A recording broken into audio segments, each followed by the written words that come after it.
Join our community by subscribing. Every click helps us share more stories like this one. The introduction. In the quiet town of Maplewood, nestled between dense woods and sprawling farmlands, history weighed heavily on its cobblestone streets. The evening sun cast long shadows, painting the small brick houses in hues of amber and gold. Children made their way home from the local school, their laughter ringing off the one-room library, while the scent of freshly baked bread wafted from Marlene's bakery. To an outsider, it appeared to be an ordinary afternoon, yet nothing in this picturesque setting would prepare the residents for the storm that lay just beyond the horizon. As night descended, a palpable tension settled over Maplewood. Having been free of serious crime for decades, the community was unsuspecting when the first signs of darkness began to emerge. It started with whispered rumors, the kind that twirled around the bar at the local tavern or slipped between fences during evening gossip sessions. People spoke in hushed tones of a series of strange occurrences. A missing pet here, an unopened front door there. The faint sound of footsteps echoing in the stillness of the night. Then, on one unremarkable Wednesday, the town awoke to an unthinkable reality.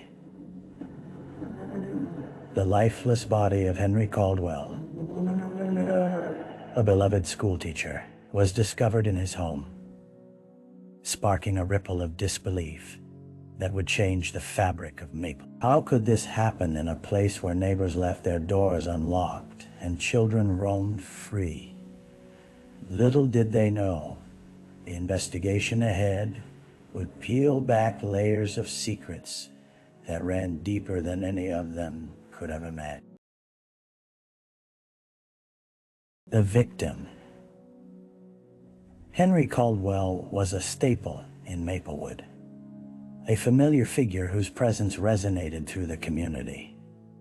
He was an embodiment of small-town charm always, sporting a warm smile and a kind word for everyone. As the town's beloved schoolteacher, he dedicated his life to illuminating minds, sparking curiosity in the hearts of countless children. Each morning, he arrived at Maplewood Elementary a little early, coffee in hand, ready to engage with his students and embrace the day ahead. His brown hair, now speckled with gray, was usually unruly, yet it matched perfectly with his laid-back personality. He prided himself on knowing not just the names of his pupils, but also their families, often attending local events and encouraging students to excel not only academically, but in sports and the arts. His laughter was contagious, ringing in every hallway, warm like the sun that bathed Maplewood.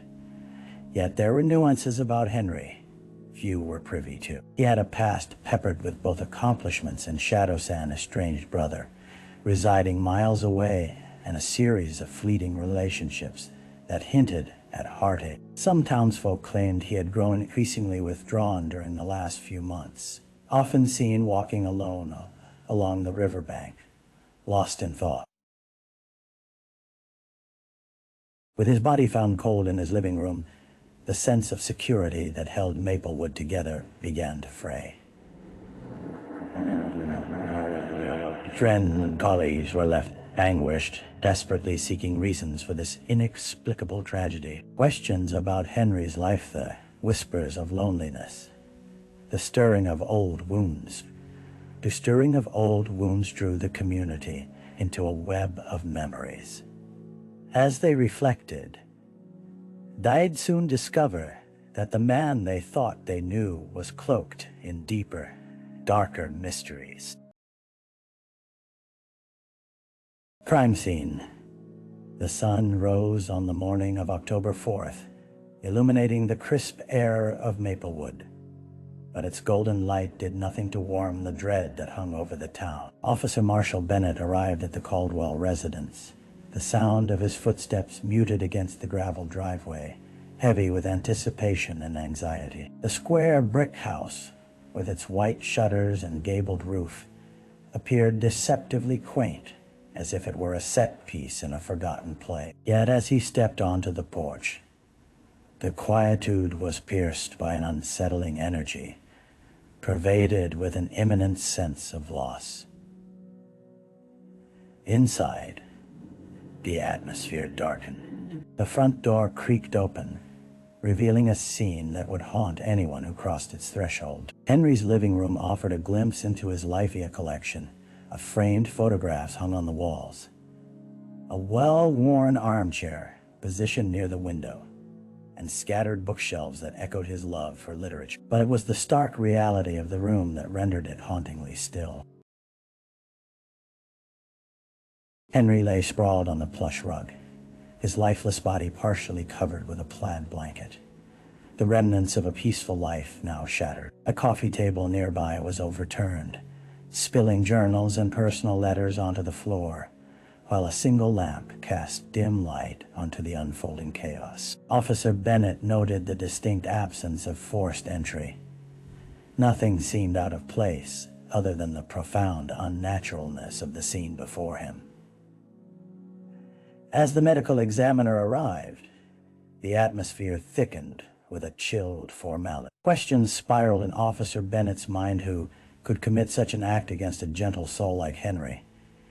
He stepped back to survey the room, acutely aware that the final note of Henry's life was written in the very shadows that lingered. With every detail observed, the weight of the investigation began to settle upon him like a heavy shroud. The early investigation.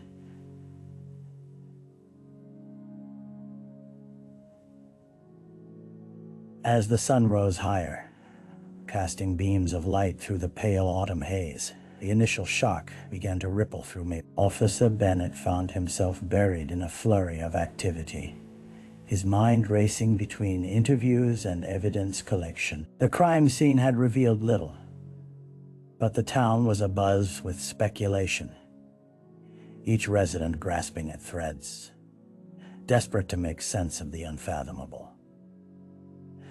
The first step was to canvass Henry's closest friends and family. As Officer Bennett approached the home of Clara Jenkins, Henry's neighbor and confidante, he could sense the palpable tension woven into the air. Clara had always been a pillar of support for Henry, often inviting him over for coffee and conversation. With tear-streaked cheeks and a trembling voice, she recounted the moments leading up to his death late-night chats, filled with laughter, and increasingly, worries about life's changes. It wasn't like him to keep to himself, she whispered, wringing her hands together.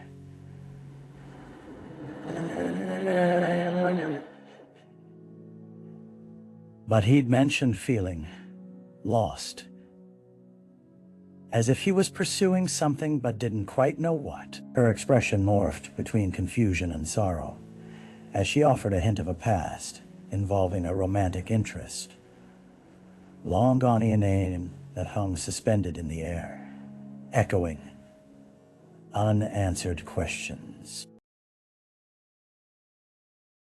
Following the emotions, Bennett continued to gather fragments from others who knew Henry well. Each recounting unfolded more layers of the man they grieved. With every interaction, new threads began to weave into a picture of complexity that had veiled Henry's life. The explanations offered hints of hidden struggles, while simultaneously drawing out strange discrepancies. Neighbors, who claimed to have heard faint arguments and unsettling noises, echoed through the night, all of which had gone unreported. As Officer Bennett pieced the details together, a sense of urgency bloomed within him.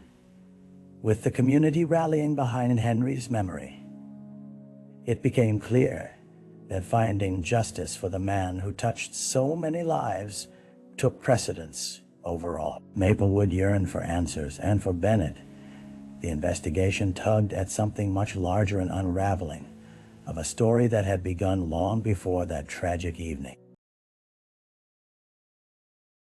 The dead ends. Days turned to weeks, and Officer Bennett found himself tangled in a web of elusive leads and unanswered questions.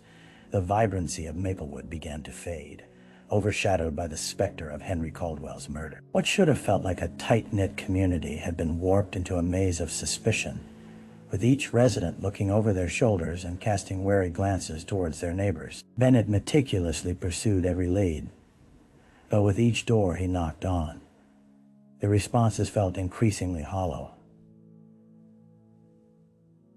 The more he probed, the more threads frayed into dead ends. Conversations with locals revealed snippets of gossip about kindly Henry Caldwell had seen him arguing with a stranger late one night, yet no one could provide a name. Another claimed that Henry had been working on something big, a project he had been secretive about. Confusion settled in as the information proved utterly fruitless. He spent long hours reviewing evidence, poring over the journals found in Henry's living room. Each page held dreams and aspirations, but nothing resembling a hint of danger. One night, exhausted and frustrated, he sat in the dim glow of his desk lamp, going through the case files of unsolved petty crimes in Maplewood, hoping patterns might emerge from the shadows. Then came a breakthrough, a promising lead from a witness whose memory had seemed unreliable. Beneath the layers of doubt and regret, a connection emerged to a former student of Henry, a young man named Tyler Finch, whose troubled path had led him away from Maplewood's embrace. The townsfolk referred to Tyler with sympathy, but avoided discussing his complicated past. Perhaps Tyler had returned with unresolved feelings toward his old mentor, who once believed in him. With renewed determination, Bennett felt the urgency rise again within him. He set his sights on locating Tyler, eager to extract the truth hidden beneath the surface, a truth that felt desperately close, yet tantalizingly out of reach. A break in the case. After endless nights of chasing leads, exhaustion hung heavily over Officer Bennett like a shroud. The autumn chill crept into his bones as he stepped into the small diner on Maplewood's main street for an early morning coffee. The familiar clatter of mugs and the comforting aroma of fresh pastries momentarily eased his burdens. Locals exchanged glances, their conversations lowering to sympathetic murmurs whenever they glimpsed him. It was during this routine stop that his phone buzzed to life, breaking through the haze of fatigue. The call came from Officer Stevens, a fellow investigator who had been collaborating on the case. "Marshal, you need to get over to the station. We've just received something crucial." Rosy light filtered through the diner windows as he hastened, anticipation coursing through him. When he arrived at the station, he was greeted by the sight of Stevens pacing, eyes wide with a mixture of excitement and fear.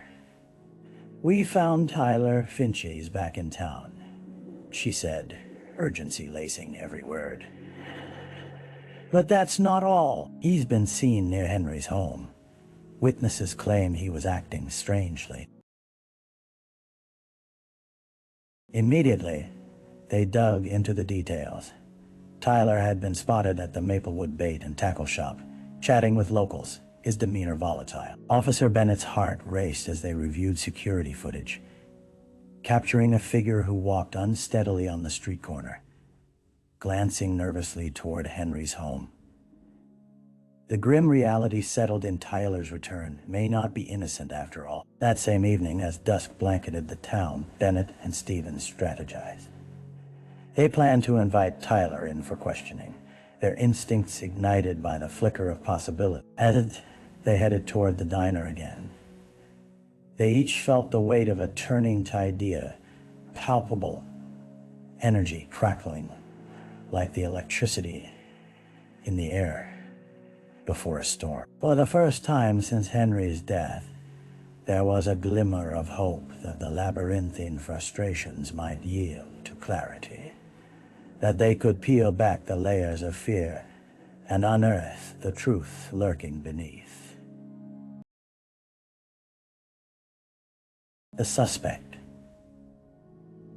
The diner bustled with life, the clatter of plates, and the sound of laughter briefly fading away when Officer Bennett and Stevens stepped inside. They locked eyes briefly before moving toward Tyler Finch, seated crouched in a booth at the back, a cup of coffee in hand. His disheveled appearance and the dark circles under his eyes told a story of its own, a man worn down by time, choices, and the weight of consequences. "Tyler," Bennett began, his tone measured but firm. "We need to talk." The young man's response was a hesitant nod, his gaze dropping to the table as if the wooden surface could provide him sanctuary. He pushed the cup away uneasily, a clear sign of anxiety creeping in. As they settled across from him, Bennett began to reveal what they knew. "We've been investigating the death of Henry Caldwell. Witnesses say you were seen near his home shortly before the incident." Each word lingered in the air, heavy, poised between accusation and curiosity. Tyler's demeanor shifted. Defensiveness flared in his eyes, yet he remained quiet. The silence stretched, urgency thickening the air, until he finally replied, his voice shaky.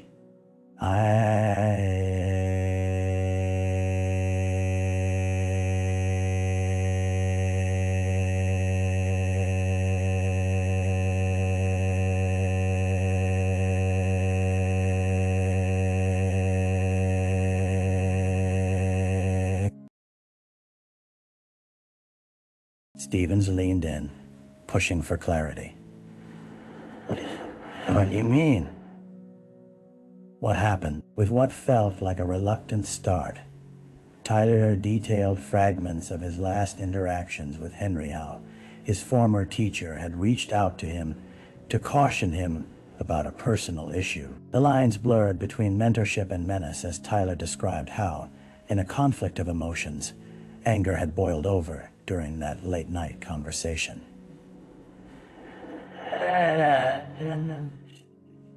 Everything spiraled.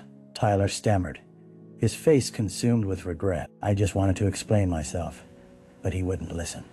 I lost control. I didn't mean for it to happen." As he recounted the event, a tapestry of emotion unfurled, revealing a mix of remorse and deep-seated trauma that painted a nuanced picture. "What do you mean, lost control?" Bennett pressed, honing in a critical turning point, sensing an opening in Tyler's narrative, a possibility that could shatter the silence that enveloped the truth behind Henry's tragic fate. The trial.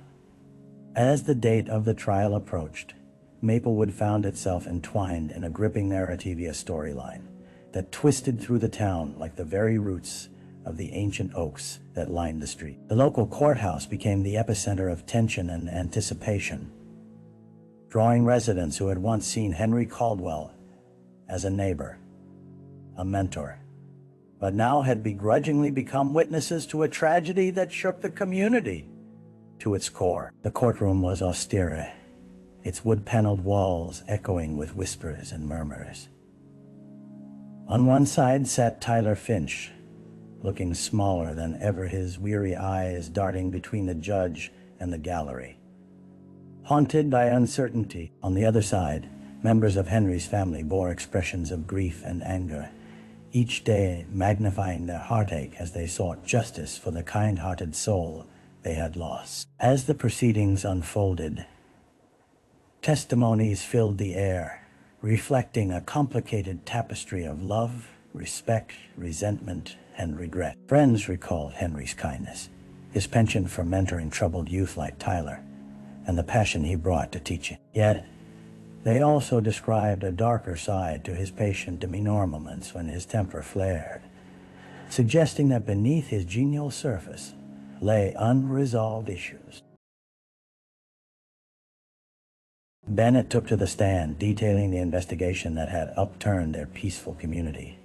He articulated his findings with painstaking precision, laying bare the facts as they had emerged through a methodical exploration of events. The defense painted Tyler as a victim of circumstances, a troubled youth struggling to break free from his demons, juxtaposing that narrative against the portrait of Henry as a man struggling to correct the mistakes of his own past. As Tyler took his stand, his voice trembled while recounting the fateful night, the challenges he faced, the anger that boiled over, and the repercussions of losing control. His plea reached the hearts of the onlookers, revealing a deeply human struggle against the chains of adversity, while simultaneously raising questions about accountability.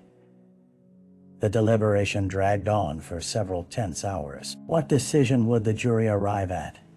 Maplewood waited with bated breath, unwilling to accept the finality of loss, desperately longing for closure, yet fearful of where the verdict might lead.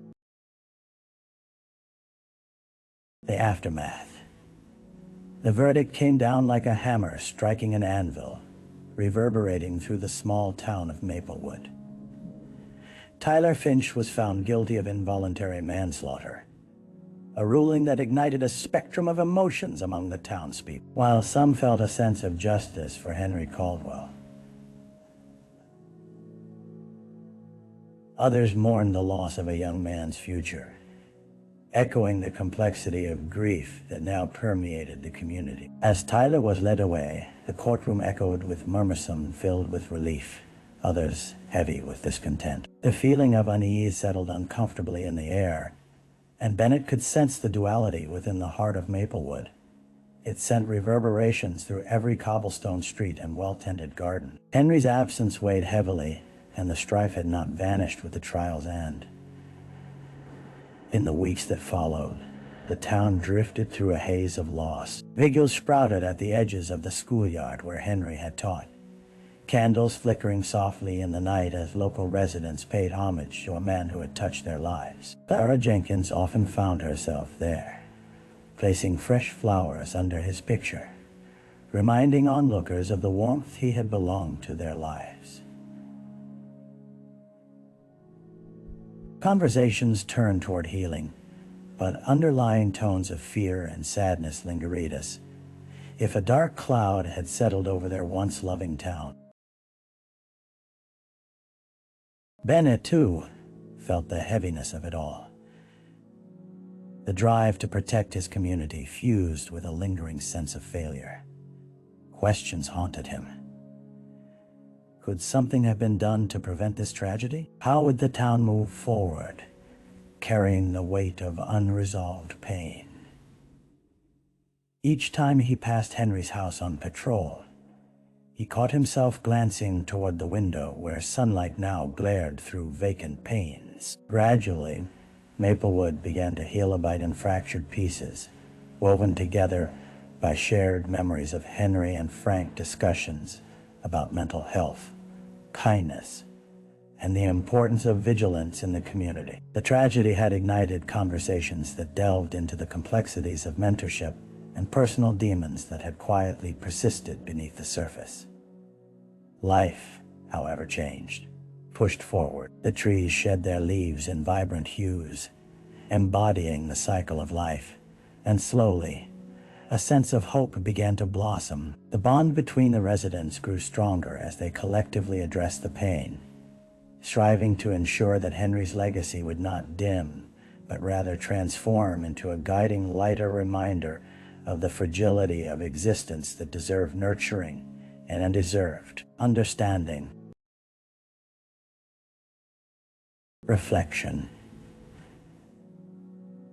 As the last of the autumn leaves fell from the trees, a sense of quietness pervaded Maplewood, a poignant reminder of the transition from light to dark, from life to loss. Officer Bennett stood at the edge of the riverbank, gazing into the water that flowed steadily, its surface mirroring the overcast sky above. In that moment, he allowed himself to reflect on the chain of events that had irrevocably altered the fabric of the town he loved. Henry's absence felt pronounced, a dreadful absence that echoed within every corner of the community. Memories of laughter, the smell of freshly baked pies from Marlene's bakery, and the warmth of knowing one's neighbors now bore heaviness. But alongside the sorrow surged a newfound awareness on, understanding that they had to address the complexities beneath the surface of seemingly idyllic lives. Individuals in Maplewood began to share their stories openly, revealing struggles long hidden behind closed doors. As the spirit of vulnerability enveloped the town, lessons emerged from the tragedy, necessity for compassion, connection, and courage to confront one's pain. This was a legacy worthy of Henry Caldwell, the beloved teacher who had always inspired. The river continued to flow, its waters reflecting the gray sky, a symbol of resilience. In its timeless ebb and flow, the people of Maplewood found their own rhythm. As they moved forward, they carried with them the memory of Henry, knitting together their stories of heartache and hope into a tapestry that would strengthen their hearts and communities for generations to come.